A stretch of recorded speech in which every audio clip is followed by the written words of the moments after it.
지난해 한국대부금융협회가 불법 사채 5,160건을 분석해 봤더니 연평균 이자율이 평균적으로 무려 401%였다고 합니다. SNS에 불법 대부 광고를 추적해 봤더니 1000%가 넘는 살인적 고금리에 불법 추심이 난무하더라라는 금융감독원 발표도 있었습니다. 고액자산가와 고소득자는 거의 무제한의 고액을 장기 저리로 빌릴 수 있지만 다수의 서민은 불공정한 금융 시스템 때문에 제도 금융에서 배제되고 있습니다.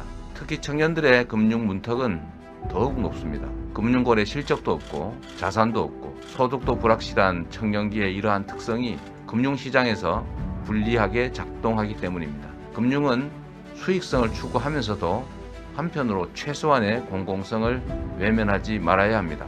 금융 소외계층의 최후 보루는 고리대부업체나 악덕 사채업자가 아니라 국가여야 합니다.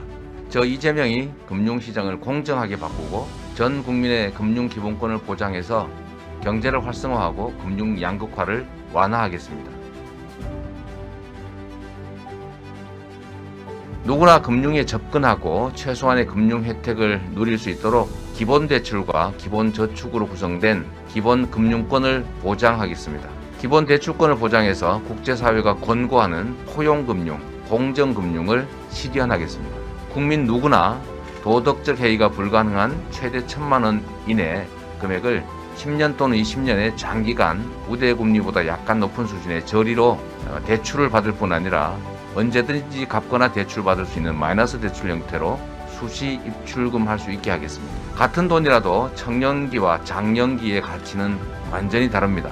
따라서 금융에 가장 취약하고 제도 효용성이 큰 20, 30대 청년부터 시작해서 전 국민으로 점차 확대해 가겠습니다. 연체정보 등록, 관리 등 도덕적 해이를 방지하는 장치를 갖추고 또 연체 해소에 필요한 최소한의 일자리를 보장해서 연체 및 신용불량자 전락을 막겠습니다. 국민 누구나 사회적 합의에 따라서 결정하겠습니다만 일정의 한도의 기본저축 제도를 도입하겠습니다. 기본저축을 기본대출 재원으로 사용하는 한편으로 기본대출 금리보다는 낮고 일반 예금 금리보다는 높은 금리를 설정해서 재산 형성에도 도움이 되게 할 것입니다. 불법 대부 원리금 반환 금지 조치를 약속드립니다. 이자 제한법을 어긴 불법 대부 계약은 이자 계약 전부를 무효화해서 이미 받은 이자도 되돌려주게 할 것입니다. 나아가서 이자율이 허용 이자율의 3배 이상인 이 폭리일 경우에는 원금조차 돌려받지 못하게 하겠습니다. 불법 대부 처벌을 강화하겠습니다. 금융약자의 고효를 짜내는 악성 범죄의 처벌을 강화해서 불법 사채나 불법 대부는 꿈도 꾸지 못하도록 발도 붙이지 못하도록 하겠습니다.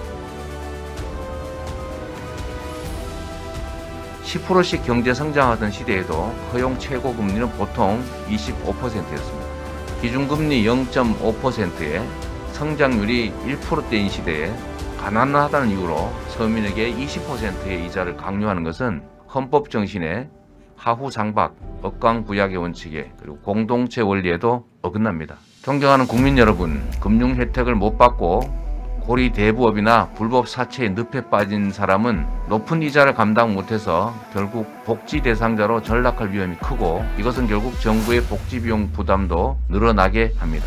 복지적 금융으로 사전에 희생기회를 제공해서 복지 대상 전락을 막는 것이 개인을 위해서나 국가의 재정 부담 감소를 위해서나 반드시 필요한 일입니다.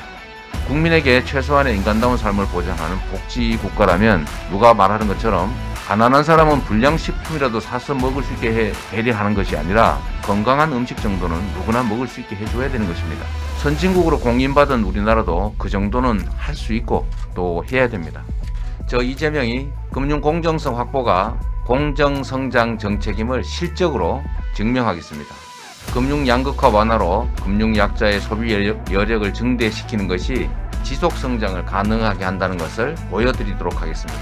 공정금융 이재명은 합니다.